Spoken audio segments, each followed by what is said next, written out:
What is up, folks? How's it going? This is Waj. Hope you guys are all doing well, and today we're going to be doing a speed test comparison between the Samsung Galaxy S10 and the iPhone XS. Now, in terms of specifications, the iPhone is using an A12 Bionic 6-core processor comprised of 2 performance cores and 2 high-efficiency cores. We also have a quad-core GPU, and like the Snapdragon 855 chip on the Samsung, it's also using a 7nm architecture. Now, Qualcomm's 855 chip is comprised of essentially 8 Cairo ARM cores, comprised of a single quad-core processor, a single tri-core processor, and a single core processor. We have the details in terms of the operation frequency that those processors run at.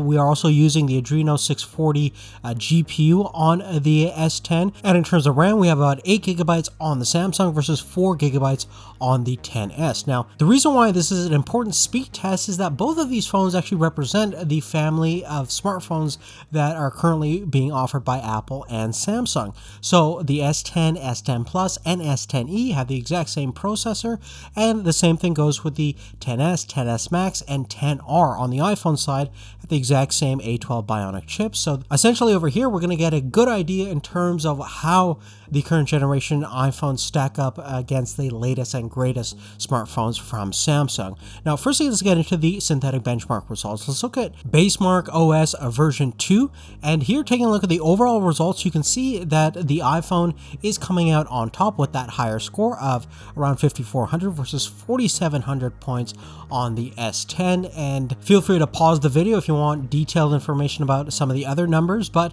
we're essentially going to move on to Geekbench and take a look at the single core and multi-core performance. Again, we're seeing a similar trend where the iPhone XS is coming slightly on top, perhaps not by a significant margin in terms of the multi-core performance.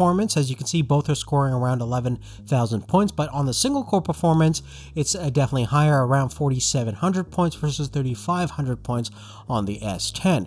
In terms of Antutu, we're getting pretty much for the first time an iPhone and Samsung device is getting the exact same score, more or less about 359,000. If we go into obviously more detail, the iPhone is slightly ahead by a couple of hundred points, but again, it can't brag about really that lead. Now let's go ahead and move on and actually load up some applications that you're going to use on more of a day-to-day basis and kind of see how each smartphone fares up against each other in terms of snappiness, responsiveness of the UI, and application loading speed. So let's get right into that. Now, both smartphones are very snappy indeed. I do have to mention that this iPhone XS is brand new. It's never been used before, so certainly a more used device that has more apps installed might be a little slower than what we encountered over here, but this is a very fair comparison in the fact that both of these smartphones are brand new and nobody has really broken them in, so we're just taking them straight out of the box and basically doing the speed test for you. So both are very similar in terms of overall condition, and as you saw from just the general speed of applications loading up, it's going to be app to app dependent, and in the most case the speed differences are pretty negligible for the most part, as we encountered most of the times when we do these speed test comparisons. But from a synthetic benchmark standpoint and perhaps from a technical standpoint, perhaps the iPhone is slightly faster, but not by a significant margin, and certainly doesn't have any bragging rights to boast about compared to the S10. Now, if you haven't checked out our camera comparison test between these two, definitely do so.